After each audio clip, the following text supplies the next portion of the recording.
You know, the personal essay, it's a really incredible form of writing, isn't it? It's like a writer can reach right across the centuries and speak directly to us, turning their own life, their own thoughts, into a kind of window, maybe even a mirror for our own lives. But that really brings up a huge question. How would you write a life? Seriously, think about it. Would you focus on the warm, the familiar, the everyday details of the world all around you? Or would you turn inward and try to map the vast, sometimes strange territory of your own mind? Well, back in the Romantic era, two masters of the essay gave us two profoundly different answers to that very question. On one side, we have Charles Lamb. He's like that warm, witty friend you'd absolutely love to grab a drink with. And then on the other side, you've got Thomas De Quincey, a much darker, more philosophical thinker, totally obsessed with the inner workings of the human psyche. They were both true pioneers, and they took the personal essay in radically different directions. All right, so let's start with Lamb. His particular brand of genius wasn't about grand adventures or, shocking confessions. Not at all. It was his amazing ability to find something extraordinary hiding in the most ordinary, everyday world right in front of him. Lamb's whole spirit is just one of celebration. He was absolutely in love with the bustling, messy, everyday life of his time. He didn't just see poetry in rolling hills and nature, he saw it in crowded London streets, in dusty little bookstalls, and in that simple, pure joy of seeing a play for the very first time. So he wrote under this pen name, Elia, and through Elia, he created a world that feels incredibly personal. His themes, they were things we all get, a deep nostalgia for the past, the simple comfort of friendship, and just celebrating the little moments. He mastered this amazing blend of humor with this really touching melancholy, and it was all delivered in a tone that's so conversational it feels like he's sitting right in the room with you. And man, his range was just incredible.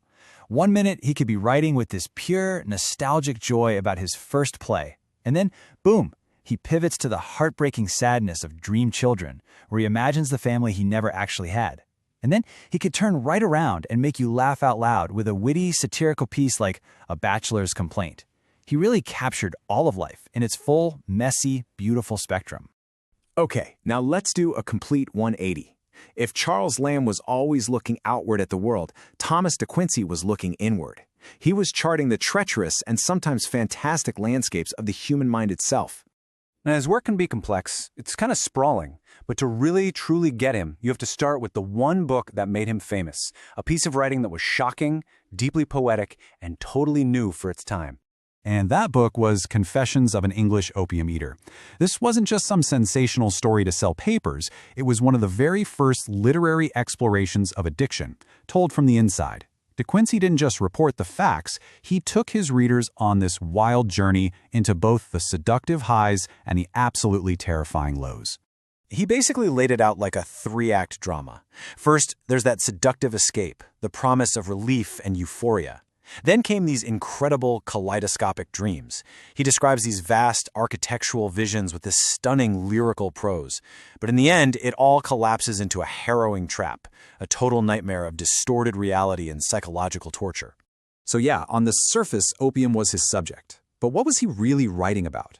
He was writing about the mind itself, in a way that feels way ahead of its time, almost prefiguring psychoanalysis. He used his own experiences to ask these huge questions about memory, about perception, and about what even makes up our reality.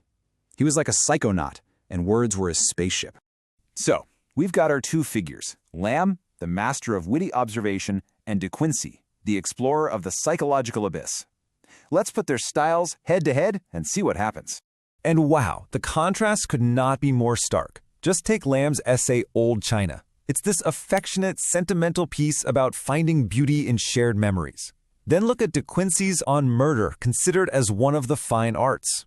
I mean, the subject alone, the aesthetics of violence, is designed to be provocative, using this dark, unsettling humor to challenge our most basic moral ideas. And that right there, that's the essential difference, isn't it? Lamb looked at his small, personal, ordinary experiences and found these universal human truths tucked inside them. De Quincey did the exact opposite.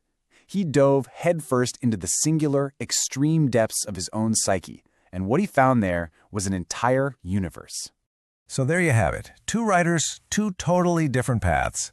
But together, they really show us just how flexible and powerful the essay can be. So, what does that mean for us today? What's their lasting legacy? Well, Lamb's legacy, you see it in every essayist or blogger who makes you feel like you're just chatting with a friend. He proved that this form of writing could be warm, funny, and deeply, deeply personal. He's the one who showed us that a great story doesn't need to be some epic adventure. Often, the real art, the real magic, is found in the small, overlooked moments of our daily lives. De Quincey, on the other hand, gave the essay a totally new kind of ambition. He showed that it could be a serious tool, a scalpel even, for psychological and philosophical exploration.